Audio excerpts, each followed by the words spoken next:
it's Melanie, and it's time for another refilm and repost scary story. First, does anybody know how to get the wrinkles out of this background? I've tried the hot water method. I have tried using a blow dryer. I don't have an iron, which is probably the only way to get the wrinkles out, but I'm sorry they are there. They bug me just as much as they bug you probably. So please ignore the wrinkles. Someday I'll have a background without wrinkles, but until then, this is what we got.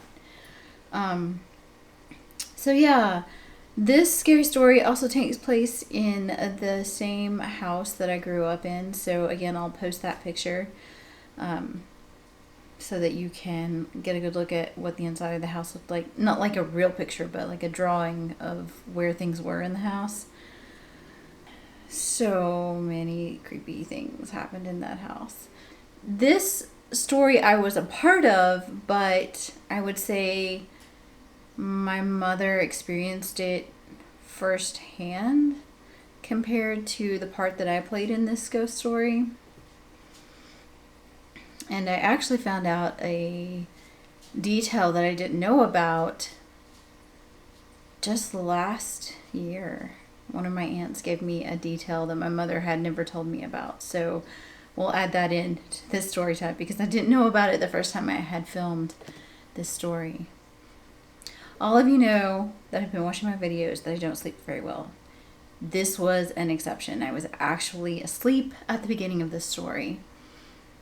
So I was sound asleep, my sister was asleep, and my dad comes running into our bedroom and like shakes me awake and starts yelling, "Get out of the house, get out of the house, get out of the house, go now, get your sister and get out of the house."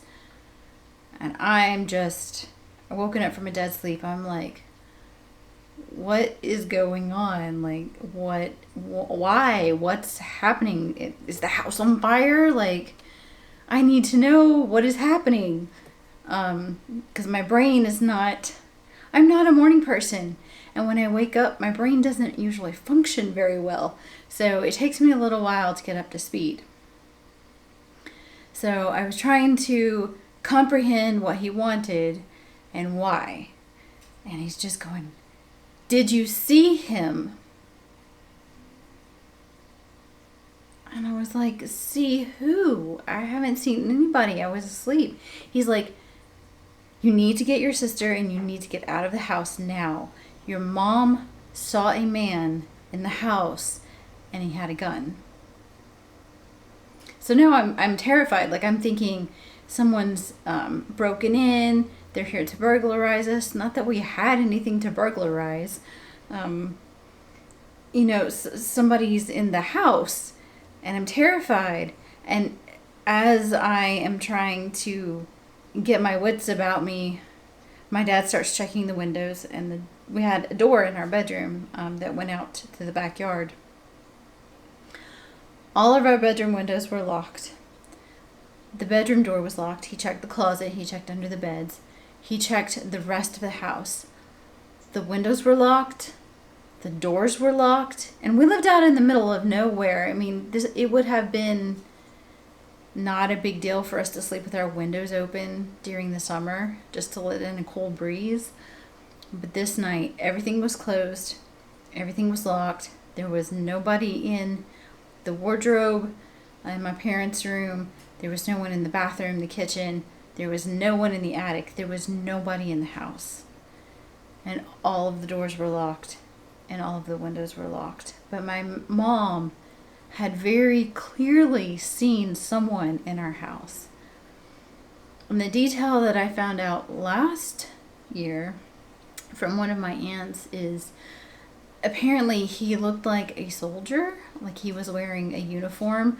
Now, I don't know what uniform it was. She didn't go into specifics, but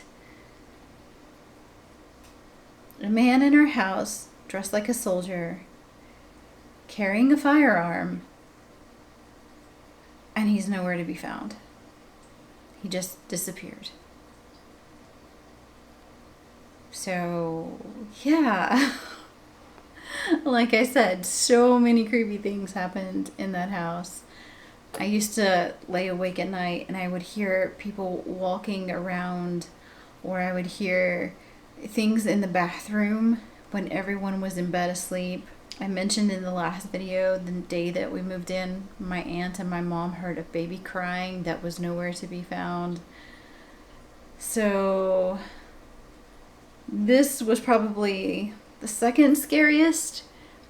And I think part of the scary thing about it was we didn't know if it was an actual person in our house, like I said, come to burglarize us or, you know, do something else.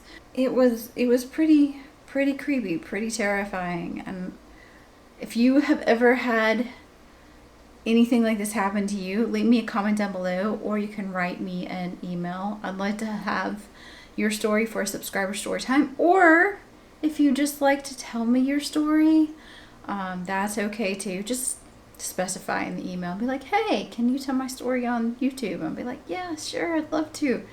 Or you'd be like, hey, this happened to me, please don't tell anybody else. Not a big deal. I love scary stories. I'd love to read them just to read them. The next two videos are story subscriber times from one of my aunts. Just to go and show you that my mom's side of the family, I think this is where the hauntings come in. Like, I've never really heard my dad talk about any ghost stories from when he was younger. It's always been my mother's side of the family that seems to be haunted. So I don't know what my dad thought when he first experienced something with my mom around. I could be wrong about this. He may have a ghost story and just doesn't talk about it.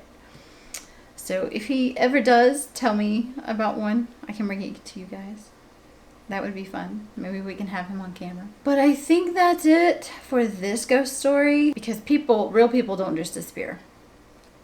I mean, they just don't. Look for all of my social media handles at the end of this video. Also, TikTok is ShiveringShimmy as well. And I don't really post a lot on there. If something happens in the apartment, I try to post it. Things have been really quiet though since Michael's been mostly working from home. I don't know. I'm telling ghost stories again though, so things might pick back up. Fingers crossed. As long as it's not like evil. Evil's not welcome here. If you are a good ghost, come give me a story. So until the next video. Bye.